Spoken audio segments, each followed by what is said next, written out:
I woke up from uneasy dreams and found myself transformed into something not quite human. I was on my back, in bed. The ceiling was the same, the walls still cracked. The ticking of the clock still threatened another workday. But I was different. My legs twitched without permission. My hands were not my hands. I tried to sit up. The effort was monstrous. My body no longer obeyed the old laws. I should have been panicking, but all I could think about was missing the 7:15 train.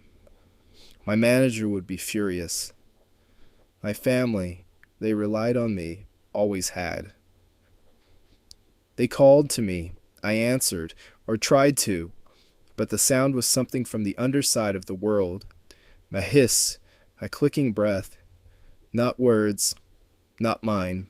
They must have heard it. They fell silent. When my sister opened the door, she dropped the breakfast tray and screamed. A sound that pierced bone. She slammed the door, and I heard her sobbing. I remember crawling back beneath the couch, ashamed. My shell scraped the floor. Days passed, or weeks. Time got strange. I stopped trying to move much. I couldn't leave the room. I didn't want to be seen. Grandma brought me food. At first she was kind, careful not to look. Sometimes she'd hum, but after a while, the plate stayed further from the door. She didn't hum anymore.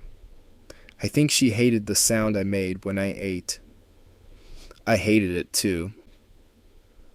My father went back to work. That was new. He hadn't worn a uniform in years. He looked alive again, stronger, like he didn't need me. One evening he threw an apple at me. It struck deep. I felt it pierce something that couldn't heal. I never told him it got infected. I never spoke again at all. Through the walls I could hear them living. They laughed more, ate together. I heard music once. Someone even danced. They rented out the spare room to boarders. I heard the footsteps, the furniture shifting, the guests complaining about noise. I tried to be quieter. I didn't want to be a problem. He's not Gregor anymore. She said it like someone sweeping dust from the table. Calm, final. My mother didn't argue. My father nodded. That night, I stopped eating. I stopped dreaming. I thought about who I was, a salesman, a brother, a son. I spent years on trains and in hotels and gray offices, thinking it was noble, thinking it was what I was for. But it wasn't. It was just what they needed from me. And when I stopped being useful, I stopped being anything at all. I died quietly, no drama, just a stillness deeper than sleep.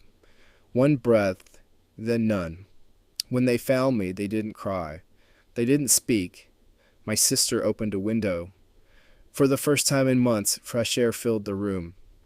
That afternoon, they left the apartment. Together, sunlight brushed those shoulders. They smiled. My sister stretched in the train like a flower toward light. I watched them go. Or maybe I just imagined it. And I wasn't angry. Maybe they were right. Maybe I wasn't Gregor anymore. But once I was.